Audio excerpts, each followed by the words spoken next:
Bom, boa noite para você que está aí no vídeo.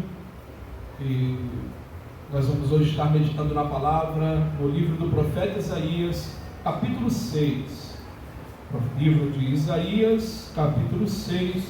Nós vamos estar lendo do verso 1 ao verso 13. Isaías, capítulo 6, do verso 1 ao verso 13. O título da Sociedade Bíblica do Brasil: A visão de Isaías e o seu chamamento.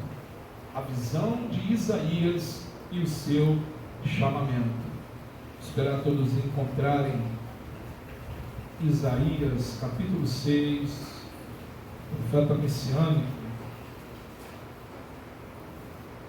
Isaías, capítulo 6, verso 1.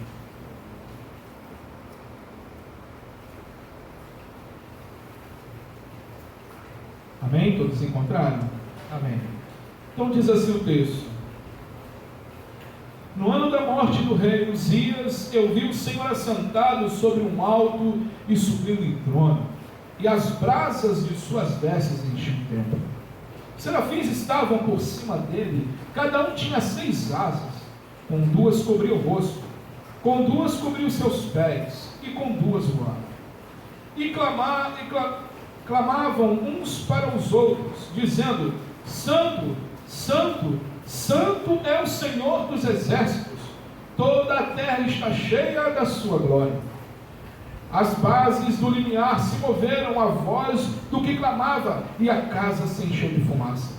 Então disse eu: ai de mim, estou perdido, porque sou um homem de lábios impuros e habito no meio de um povo de impuros lábios.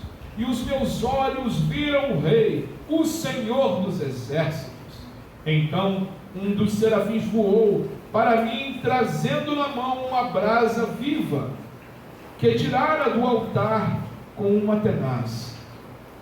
Com a brasa tocou a minha boca e disse: eis que ela tocou os teus lábios, a tua iniquidade foi tirada e perdoado o teu pecado. Depois disto, ouvi a voz do Senhor que dizia: a quem enviarei? E quem há de ir por nós? Disse eu: eis-me aqui, envia-me a mim. Então disse ele: vai e dizei a este povo: ouvi, ouvi, e não entendais. Vede, vede, mas não percebais. Torna insensível o coração deste povo, endurece-lhe os ouvidos e fecha-lhe os olhos, para que não venha ele a fazer com os olhos, a ouvir com os ouvidos, e a entender com o coração, e se converta e seja salvo. Então disse eu: até quando, Senhor? Ele respondeu: até que sejam desoladas as cidades, e fiquem sem habitantes, as casas fiquem sem moradores, e a terra seja de todo assolada. E o Senhor afasta dela os homens, e no meio da terra seja grande o desamparo. Mas, se ainda ficar a 10ª parte dela, tornará a ser destruída, como terebinto e como carvalho, dos quais, depois de derribados, ainda fica o tronco. Assim, a santa semente e o seu tronco, seu toco. Amém? Oremos, irmãos. Santo Deus, Pai querido e amado, toma-me em tuas mãos. Toma a minha vida, Senhor, os meus pensamentos, o meu intelecto, e tudo que venha a ser dito aqui nesta noite, venha do teu coração para os nossos corações. Senhor, iluminai a nossa mente, dai-me entendimento através do teu Espírito, para que possamos entender tudo aquilo que o Senhor quer ministrar a nós.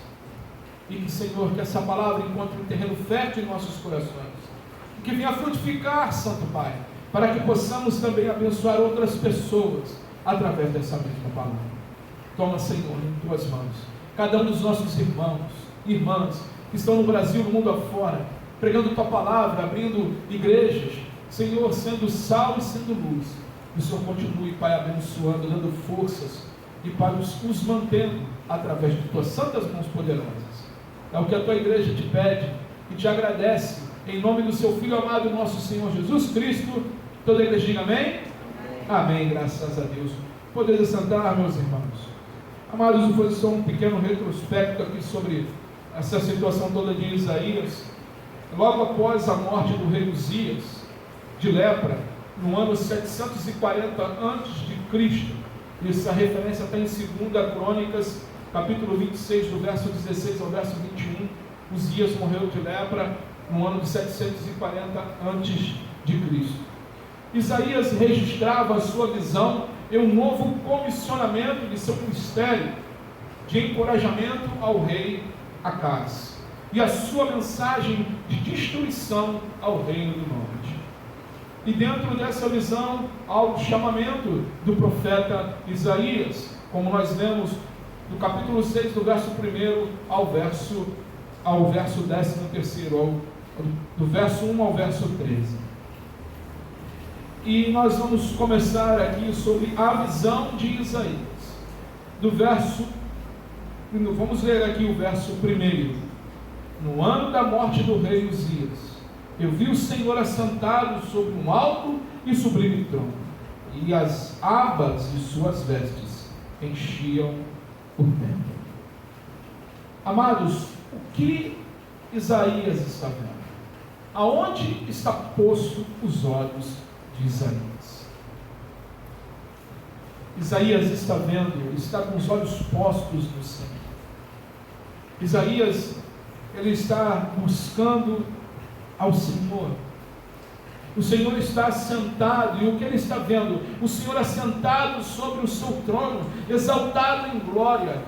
E esse trono que Isaías está vendo não é um trono natural. Esse trono que Isaías está vendo não é o trono de Jerusalém. Esse trono que Isaías está vendo é o trono celestial. Isaías está vendo o trono celestial, que assim está descrito lá em Apocalipse capítulo 4, do verso 1 ao verso 8. Se você depois com calma em casa abrir sua Bíblia em Apocalipse capítulo 4, do verso 1 ao verso 8, você vai ver a descrição é idêntica à que Isaías está vendo. Até os querubins, os serafins, é idêntico ao que Isaías está vendo. Amados, os nossos olhos não podem estar postos nas circunstâncias desse mundo. Nós cantamos aqui várias canções no início do culto, aonde nós falamos, eu olho para a cruz, né? Cantamos, Senhor, eu venho aqui, né? Prostrar-me, me leve à cruz, né? Amados, o nosso pensamento e a nossa visão, os nossos olhos têm que estar postos em Cristo, têm que estar postos na cruz de Cristo. Porque se nós tirarmos os olhos do Senhor, nós começamos a ficar com um pensamento conturbado. Se nós tirarmos os olhos do Senhor, a nossa vida começa a ficar com os alicerces abalados. Lá em João 8, verso 32, diz o seguinte: e conhecereis a verdade, e a verdade vos libertará. Ou seja, para eu conhecer alguém, eu tenho que ser íntimo dessa pessoa. Para você conhecer alguém, você tem que andar com ela. Não é assim, irmãos? Nós temos que andar com essa pessoa. Isaías estava aqui buscando a Deus, e ele buscava de uma forma tão veemente, que o lugar onde ele estava se encheu de fumaça. Os olhos dele não estavam postos nas circunstâncias que o rodeavam, mas os olhos dele estavam postos na verdade, estavam postos em Cristo Jesus. Essa verdade que liberta é Jesus Cristo, e os nossos olhos têm que estar postos nele. O mundo faz de tudo para criar beleza em nossos olhos. Agora mesmo nós estamos nos aproximando de uma data onde nós comemoramos o aniversário do nosso Salvador, o nascimento do nosso Senhor e Salvador.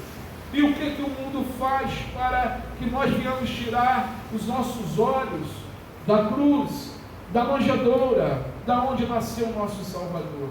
Ele incrementa com tantos outros artifícios. Nessa época, em vez de ser falado mais sobre o nascimento de Cristo, é falado sobre Papai Noel, né? É o que você vê filmes, é tudo voltado para essa situação. Queridos, isso tudo é para tirar os nossos olhos da verdade. E é uma mentira, né? Onde já se viu um cidadão voar com rena. Rena não voa, né?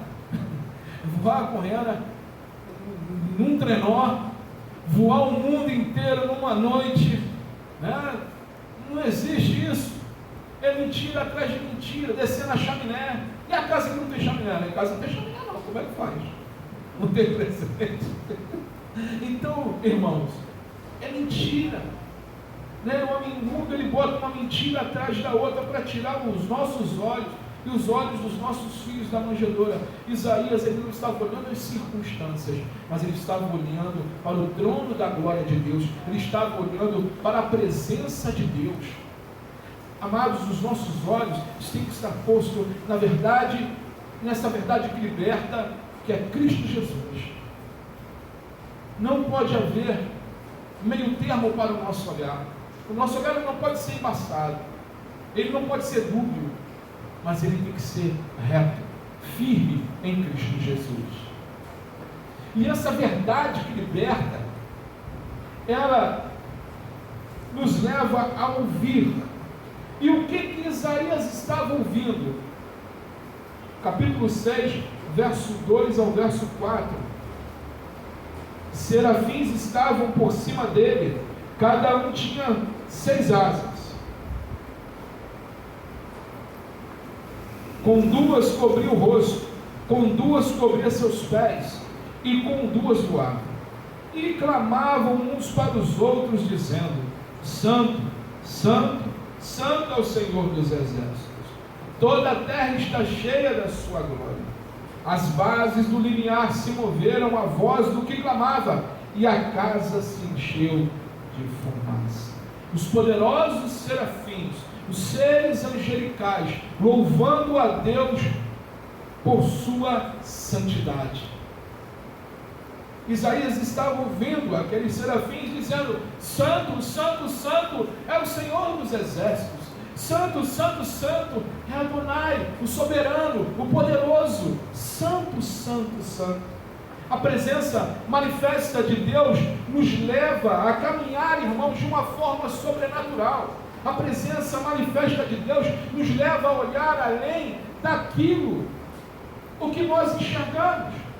Moisés, ele andou com Deus de uma forma maravilhosa, e ele ainda pediu para que ele visse a glória de Deus. Ele falava, Moisés dizia em Êxodo 33, 18, ele falava, Moisés disse: ainda rogo-te que me mostre a tua glória. Senhor, eu ainda rogo-te que eu quero mais de ti. Senhor, eu quero mais da tua santa presença. Senhor, eu não quero andar de qualquer forma com o Senhor, mas eu quero mergulhar nos teus rios. Eu quero, Senhor, estar cheio da tua santa presença.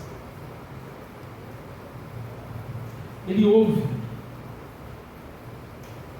Quando andamos, irmãos, em intimidade com Deus, o Espírito Santo nos leva a crer e andar com o Senhor, e crendo no sobrenatural, crendo que Deus muda, crendo que Deus transforma, crendo que Deus liberta.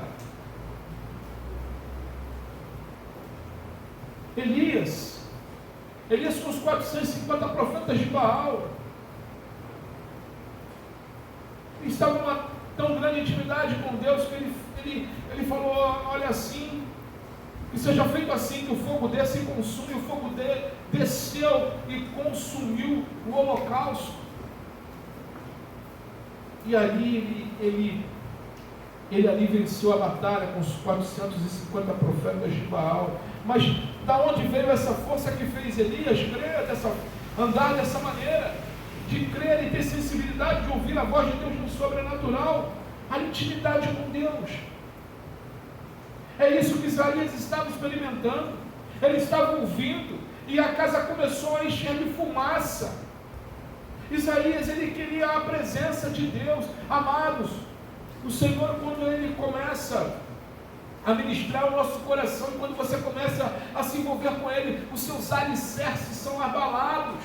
Como diz aqui, Isaías capítulo 6, no verso 4, as bases do limiar se moveram à voz do que clamava, e a casa se encheu de fumaça. As bases do seu limiar, elas estremecem. A base do nó, quando nós estamos envolvidos, quando nós estamos buscando a Deus de todo o nosso coração, irmãos, as bases do nosso limiar, o templo do Espírito Santo, os templos do Espírito Santo, o limiar se move, se quebranta, e a casa é cheia da presença de Deus.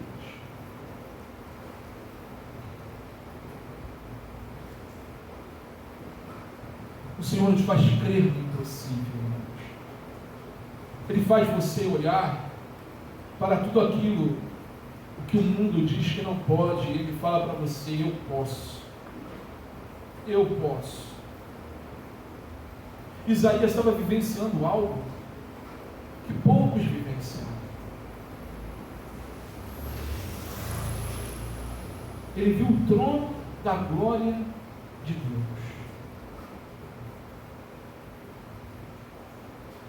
E quando, irmãos, isso acontece,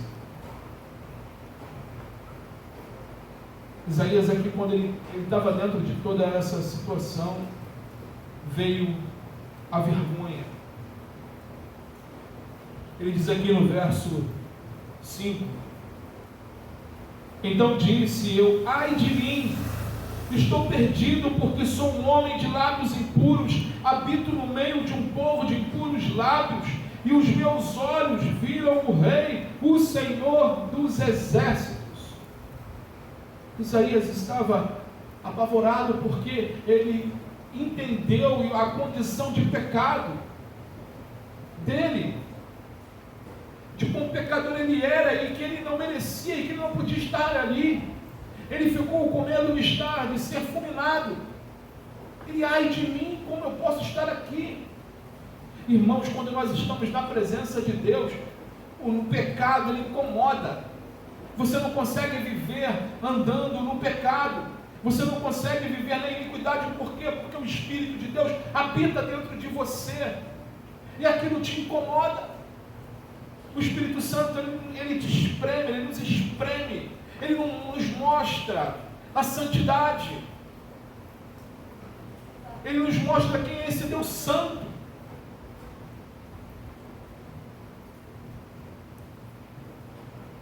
Esta maravilhosa vista com que Isaías fez com que Isaías clamasse, reconhecendo o seu próprio pecado e o pecado do seu povo. Isaías, além de clamar por ele clamou pelo povo dele. Arrependimento. Arrependimento.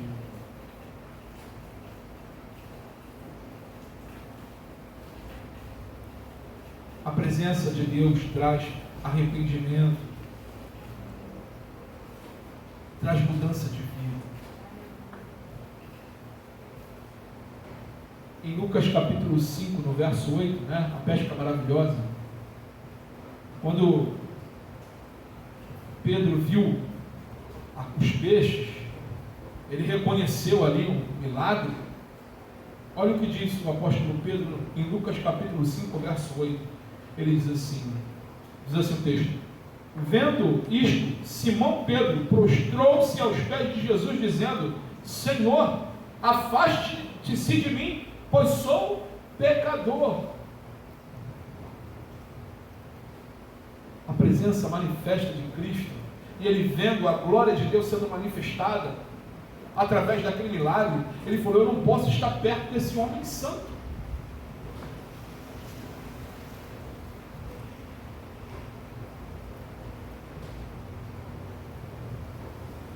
Amados, o pecado ele tem que incomodar.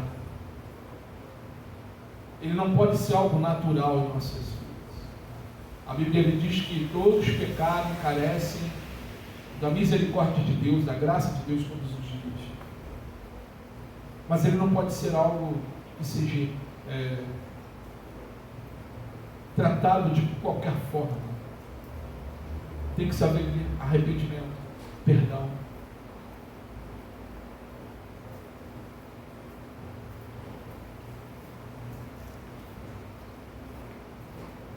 Em João capítulo 16, verso 8, diz o seguinte: e quando ele vier, convencerá o mundo do pecado, da justiça e do juízo. Pecado, justiça e juízo. A missão de Isaías, quando nós lemos aqui o relato, não é fácil.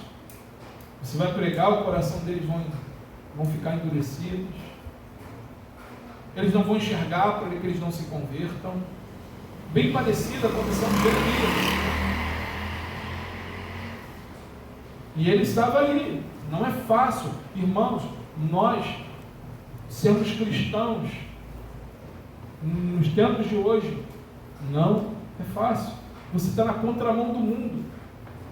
Se o mundo te abraça, você pode ter certeza que Cristo não está contigo. Ou você está andando muito longe de Cristo.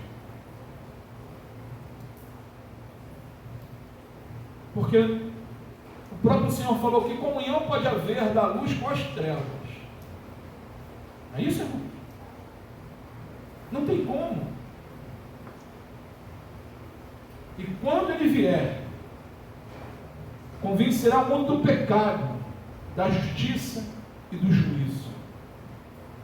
Jesus, ele veio para convencer do pecado, da justiça de Deus e do juízo. Não é esse oba-oba que a gente ouve aí fora, não. Esse evangelho pão com manteiga, Nutella, não é o que o pessoal fala. Não é isso, não. Não é esse evangelho de vinde como estás e continue como estás. Não é isso. Mas é o evangelho de transformação. É o evangelho de regeneração. Esse é o verdadeiro evangelho. Esse é o evangelho do nosso Senhor Jesus Cristo. Esse é o evangelho que traz mudança na vida do homem, na vida da mulher, na vida da família.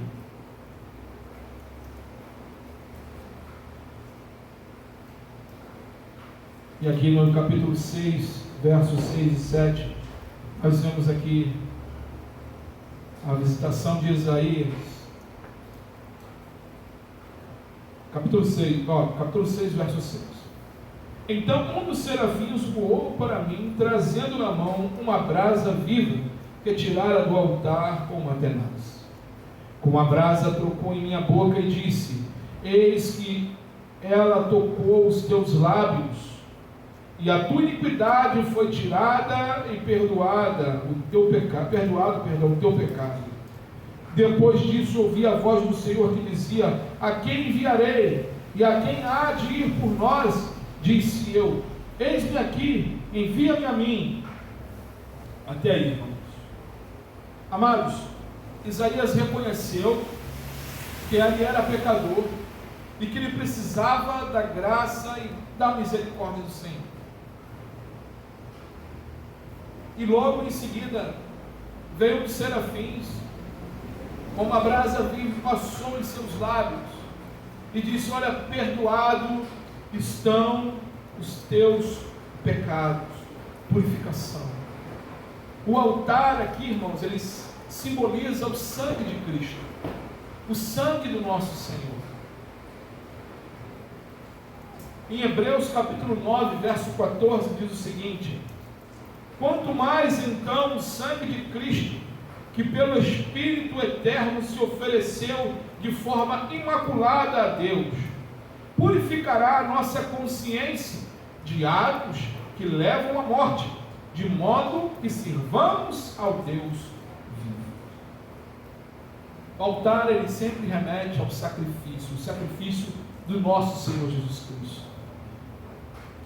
O fogo, ele simboliza aqui uma ação purificadora do Espírito Santo.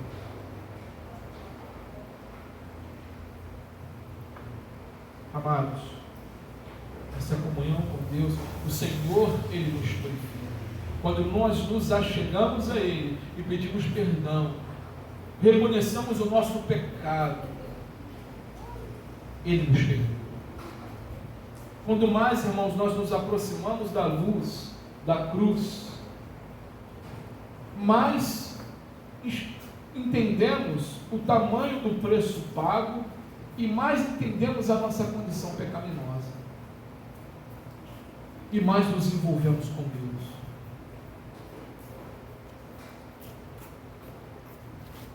Lá em Jeremias, capítulo 1, verso 9, diz o seguinte: depois o Senhor estendeu a mão e tocou na minha boca.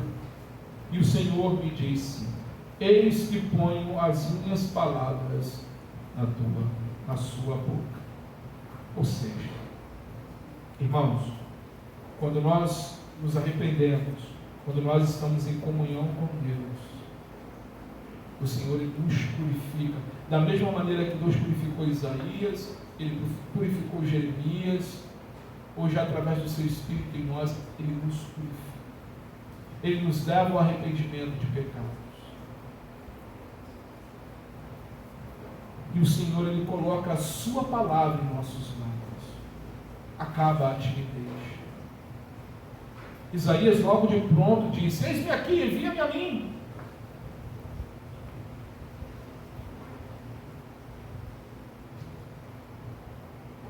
Isaías ele ouve a voz de Deus.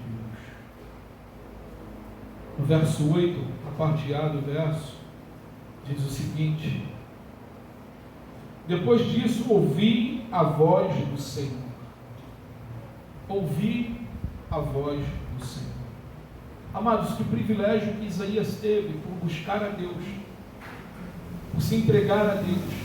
Deus convidou a Isaías a ouvir uma reunião na corte real dos céus, na corte real de Deus. Isaías estava ali, né? Aqui tudo nos arremete, estava acontecendo uma reunião. Isaías estava ali ouvindo, participando. Que privilégio!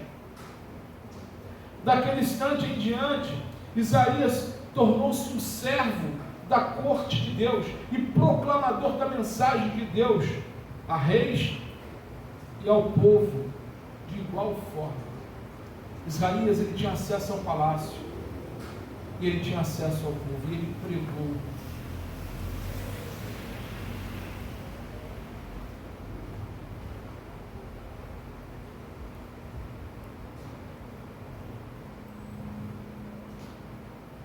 Amados, a quem enviarei? Essa pergunta ainda ecoa no céu. A quem enviarei? Lá em Marcos capítulo 16, verso 15 e verso 16, diz o seguinte: e disse-lhes: vão por todo o mundo e preguem o evangelho a toda criatura. Quem crer e for batizado será salvo. Quem, porém, não crer será condenado. Ou seja, o Senhor lhe fala que Ele coloca em nossos lábios aquilo que devemos falar. As pessoas estão sedentas. Muitos estão sedentos para ouvir a palavra. Muitos estão sedentos para ter um encontro com Deus. Muitos estão aí feridos, magoados, tiraram os olhos de Cristo e colocaram os olhos nas circunstâncias ou no homem.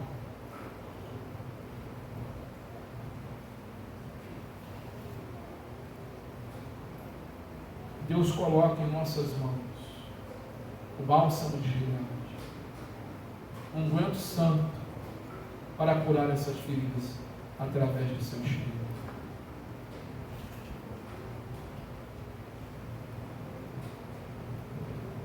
Isaías ele atenta para a voz de Deus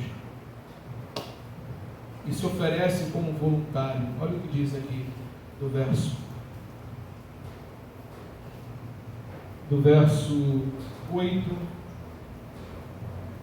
da parte B do verso 8 ao verso 13. A quem enviarei? Quem há de ir por nós? Disse eu: eis-me aqui, envia-me a mim. Então disse ele: vai e diz a este povo: Ouvi, ouvi e não entendais, vede, vede, mas não percebais. Torna insensível o coração deste povo, endurece-lhe os ouvidos, fecha-lhe os olhos, para que não venha ele a ver com os olhos e ouvir com os ouvidos e a entender com o coração e se converter que seja salvo. Quantas das pessoas, irmãos, você prega, fala e nada? Assim acontece? Só comigo não, irmãos. Muitos irmãos acontecem isso. Essas pessoas são alvos de oração, de intercessão, para que Deus as desperte, porque esse despertamento só vem do Senhor. Mas o id é para nós. Verso 12: e o Senhor afasta dele esses homens no meio da terra, seja grande o desamparo. Mas se ainda ficar a 10ª parte, tornará-se destruído, como o terebinto e como o carvalho, dos quais depois de derribado ainda fica o toco. Assim, a santa semente é o seu toco.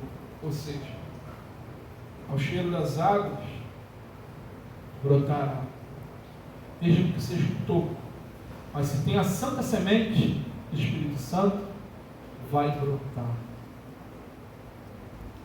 Quem são os semeadores do Senhor? Somos nós, igreja. Somos nós que lançamos a semente. Quem germina, quem faz germinar, crescer, é o Espírito Santo de Deus. Mas lançar a semente, somos nós. Eu queria ler com vocês, queria que vocês abrissem a sua Bíblia, em Mateus capítulo 16.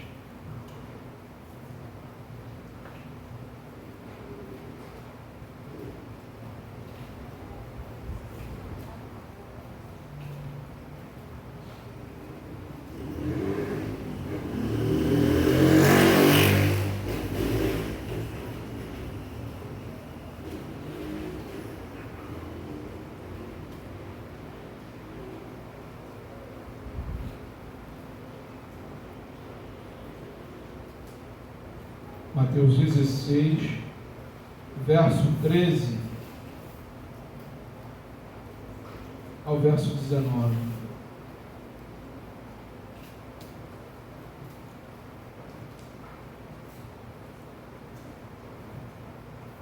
Amém? Mateus 16, do verso 13 ao verso 19. Diz assim: indo Jesus para os lados de Cesareia de Filipe, perguntou aos seus discípulos: quem diz o povo ser o Filho do Homem?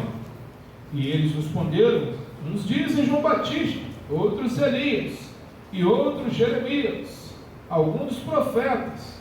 Mas vós, continuou ele, quem dizes que eu sou?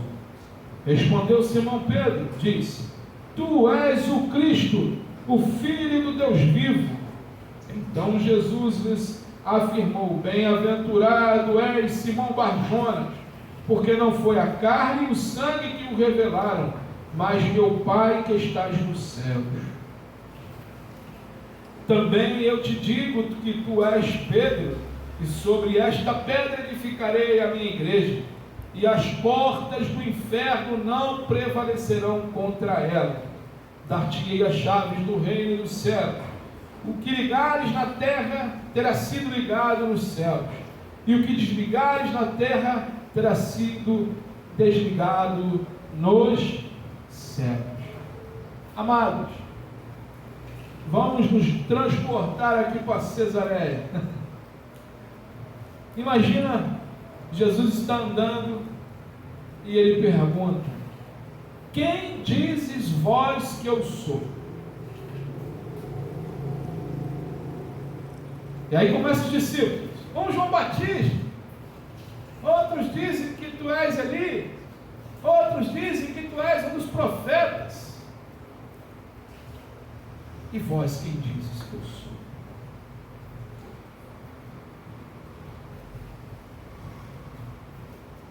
Pedro, tomado pela santa presença, do Santo Espírito de Deus, e diz: Tu és o Cristo, o Filho de Deus vivo.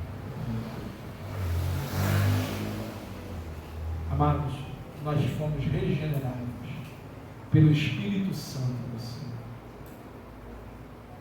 Esse Espírito Santo, essa terceira pessoa da Trindade, que mostrou a Pedro quem Jesus era de verdade, é o mesmo Espírito que habita no meu coração e em teu coração. É o mesmo Espírito que nos faz anunciar o Evangelho do nosso Senhor. É o mesmo Espírito que nos faz clamar e mostrar a esse mundo que Ele é o Cristo, o Filho do Deus vivo.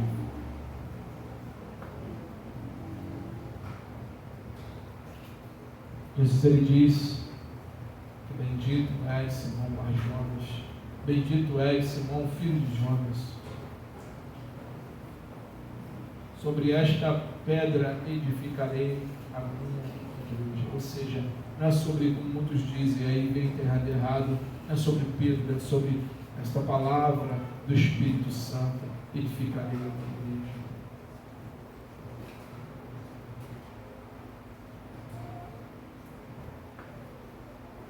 Irmãos, nosso Senhor disse que quando nós estamos e pregamos